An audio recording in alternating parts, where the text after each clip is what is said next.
Halo Sobat Trader dimanapun Anda berada, masyarakat umum sekalian semua, Sobat EWF atau Equity World Futures cabang Semarang yang saya cintai. Hari ini saya akan memberikan sebuah topik penting, yaitu tentang rekening terpisah. Selamat datang di Welcome to Faradis Channel. Saya akan menjelaskan seperti apa rekening terpisah itu, meskipun banyak orang yang sudah bergabung menjadi nasabah, apalagi yang belum. Ini belum seutuhnya mengenal sejauh mana sih dana mereka ini dijamin oleh pemerintah. Sama-sama kita tahu bahwa trading ini legal ketika dilakukan melalui perusahaan pialang yang legal. Di beberapa channel sebelumnya saya sudah menjelaskan bagaimana ciri-ciri perusahaan pialang yang legal.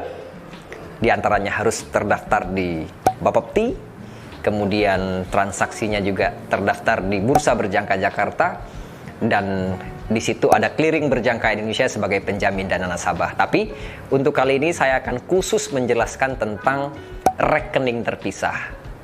Kenapa? Bahkan beberapa user atau nasabah yang sudah bertransaksi sekalipun tidak terlalu memahami secara detail apa itu rekening terpisah dan fungsinya seperti apa. Nah, secara umum rekening terpisah ini kenapa kok dikatakan terpisah dan kenapa harus dibuat? Sederhananya begini. Jadi rekening terpisah itu adalah rekening yang ada di bank yang dibuat khusus atas nama orang tertentu atau perusahaan tertentu, tetapi penggunaan dana di rekening terpisah tersebut ada MOU dengan pihak bank dan hanya bisa digunakan penggunaannya seperti yang tertuang dalam MOU tersebut. Ini yang pertama. Dan yang kedua, karena rekening terpisah ini diatasnamakan pihak tertentu tersebut tidak bisa melakukan penarikan dana yang ada di rekening terpisah tersebut tanpa ada sesuatu yang tertuang di MOU yang dimaksud tadi. Contoh, misalnya pihak A bekerja sama dengan pihak B, membuat sebuah kesepakatan, membuat satu rekening atas nama pihak A. Tetapi pihak B menginginkan pihak A ini tidak bisa menyalahgunakan dananya yang ada di rekening tersebut, meskipun rekening itu atas nama pihak A. Nah, dalam perdagangan berjangka komoditi, pentingnya rekening terpisah ini merupakan satu komponen terpenting bahkan untuk trust para nasabah ketika dia harus menyimpan dananya sebagai modal transaksi di rekening terpisah tanpa ada rasa khawatir dana nasabah tersebut disalahgunakan oleh pihak perusahaan pialang yang ditunjuknya. Oke, di mana sih rekening terpisah ini diatur? Rekening terpisah ini diatur oleh Undang-Undang Nomor 32 Tahun 97 dan sudah diamandemen di Undang-Undang Nomor 10 Tahun 2011. Tepatnya ada di bab 7 pasal 51. Di situ ada 6 ayat yang akan saya bacakan sebagai berikut. Yang pertama, pialang berjangka sebelum melaksanakan transaksi kontrak berjangka, kontrak derivatif syariah dan atau kontrak derivatif lainnya untuk nasabah, wajib menarik margin dari nasabah untuk jaminan transaksi tersebut. Nah, dari satu ayat ini saya akan garis bawahi dua hal. Yang pertama, jelas dana ini hanya bisa dipakai untuk kegiatan tradingnya nasabah. Dan digunakannya untuk apa? Yaitu untuk jaminan. Jadi nasabah menyetorkan uangnya di rekening terpisah tersebut itu hanya untuk dana jaminan, supaya nasabah punya hak untuk bertransaksi di Bursa Berjangka Jakarta. Jadi seperti apa ulasan dari ayat yang pertama ini dilanjutkan ke ayat yang berikutnya. Nah, ayat yang kedua berbunyi seperti ini. Margin atau dana sebagaimana dimaksud pada ayat 1 itu dapat berupa uang dan atau surat berharga tertentu.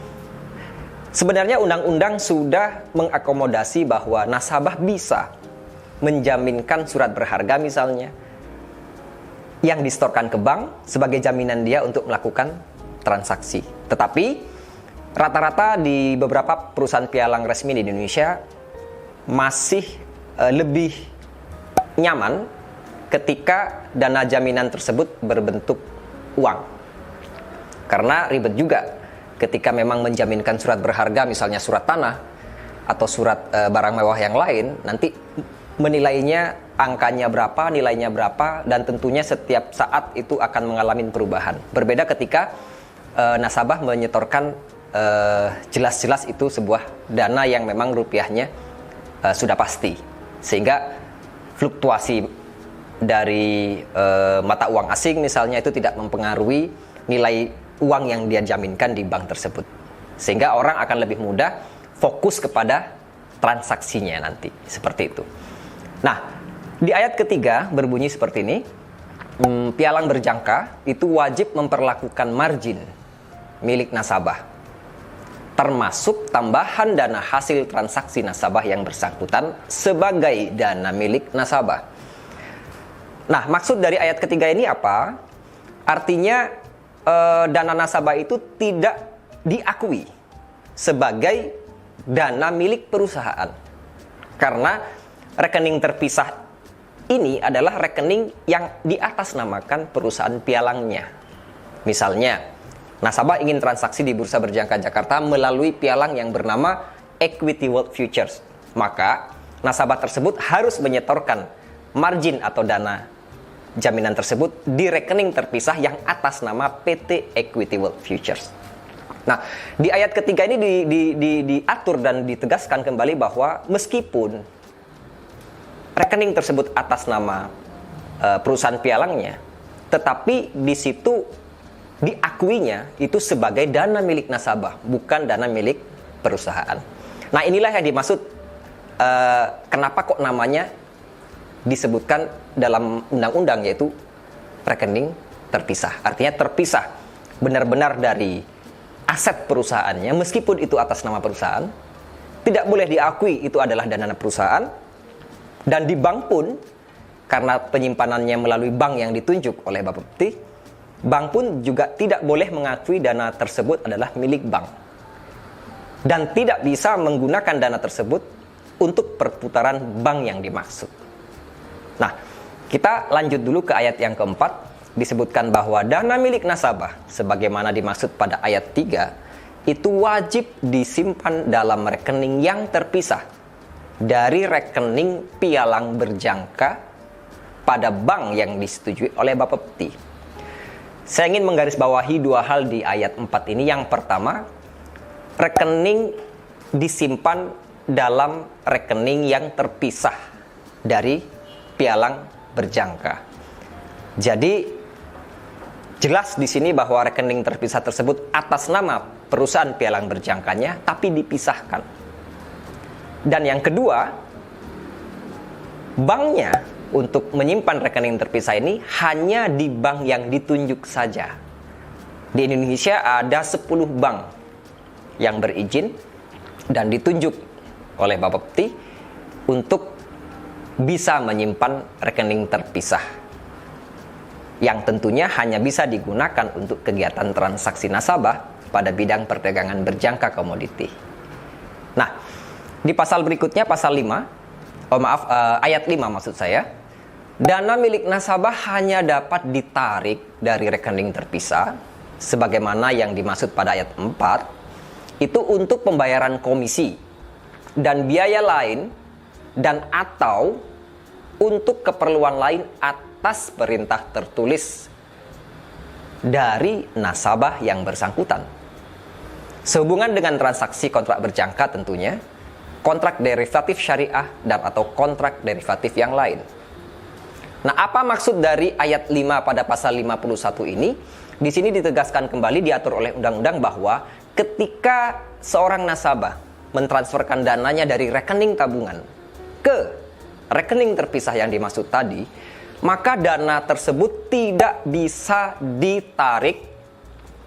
Tidak bisa ditarik kecuali yang pertama, di situ jelas disebutkan untuk pembayaran komisi, ya, untuk biaya-biaya lain, misalnya di situ juga ada tax, ya, bahwa setiap transaksi nasabah ketika dilakukan di bursa resmi dan pialang yang resmi itu pasti ada taxnya, ada pajaknya. Nah, kemudian pertama komisi, kedua adalah untuk biaya lain seperti pajak. Ada juga biaya lain seperti misalnya ada rollover fee. Rollover fee ini termasuk biaya dalam transaksi perdayaan berjangka komoditi dikenakan ketika seorang nasabah punya posisi, punya transaksi di pasar, kemudian dia tidak ingin menyelesaikannya di hari itu juga. Maka ketika diselesaikan di hari yang berbeda, ada yang namanya rollover fee, atau lebih akrabnya dikenal dengan biaya inap, ya.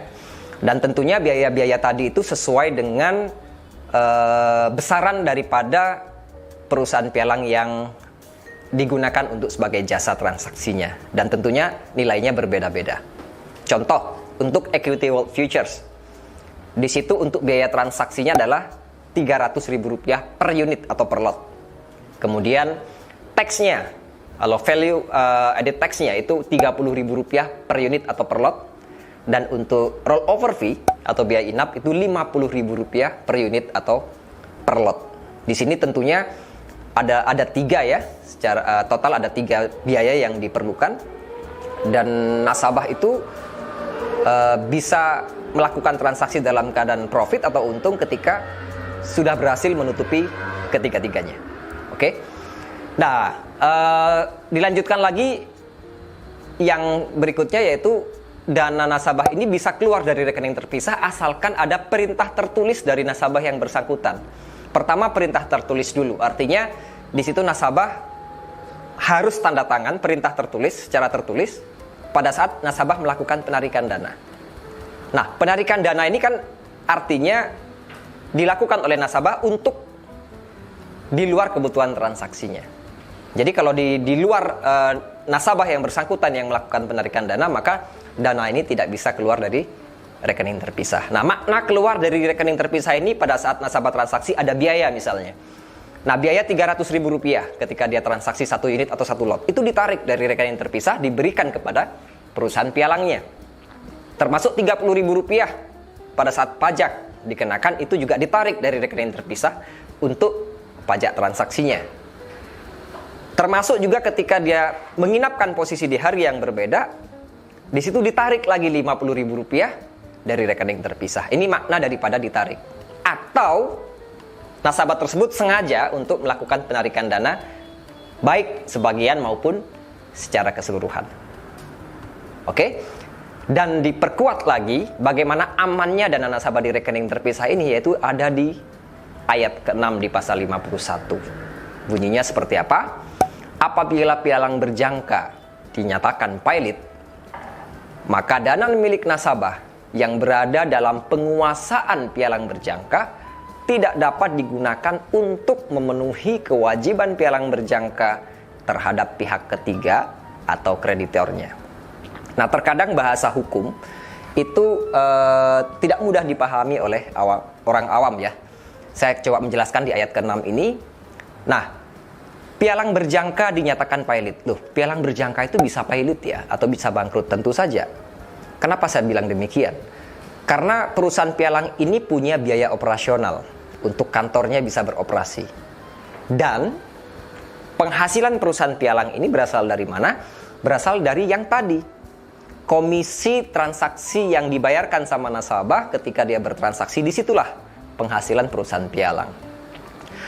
Secara hukum bisnis, ketika pemasukan perusahaan selalu lebih kecil daripada pengeluaran operasionalnya setiap hari atau setiap bulan, bahkan setiap tahun, tentunya perusahaan tersebut akan merugi.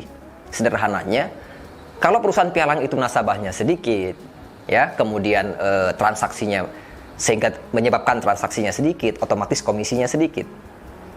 Oke? Nah, di sini tentunya tantangan juga bagi perusahaan pialang bagaimana perusahaan tersebut memberikan trust kepada nasabahnya. Termasuk di konten ini, saya berusaha memberikan trust supaya seorang nasabah atau seorang masyarakat dimanapun berada paham betul bagaimana dananya ini benar-benar dijamin, ya. Nah, kalau perusahaan pialang bangkrut atau pailit, bisa juga perusahaan pialang ini ditutup karena melakukan sebuah pelanggaran tertentu. Maka yang dimaksud di ayat ke-6 ini lebih khusus, ya. Ketika perusahaan pialang mengalami kebangkrutan atau ditutup, bisa saja perusahaan tersebut berdirinya atau beroperasionalnya itu menggunakan dana pinjaman. Makanya disebutkan di situ dana ini tidak bisa digunakan untuk memenuhi kewajiban pialang tersebut atau perusahaan pialang tersebut terhadap pihak ketiga. Pihak ketiga ini dikhususkan yaitu kreditor. Kreditor ini adalah pihak yang memberikan kredit atau pinjaman. Contoh sederhananya begini. PT X, sebuah perusahaan pialang ini berdiri, tetapi modalnya juga berasal dari pinjaman bank tertentu. Oke, sebut saja Bank Y. Nah, ketika perusahaan ini bangkrut, rekening terpisah ini kan jelas atas nama perusahaan pialang yang bersangkutan. Nah, ketika bank ini melihat bahwa ada kewajiban hutang yang harus dibayar, dan bank tersebut tahu bahwa ini ada rekening atas nama perusahaan pialang yang berhutang ini, maka pihak kreditor ini tidak bisa menuntut pialang tersebut atau perusahaan tersebut membayar kewajibannya atau hutangnya menggunakan dana nasabah yang ada di rekening terpisah hanya gara-gara rekening tersebut atas nama perusahaan itu. Jadi sampai seperti itulah undang-undang itu melindungi dana nasabah. Kenapa seperti itu? Ya karena memang dana ini bukan dana milik perusahaan, tetapi dana milik nasabah yang bersangkutan. Oke?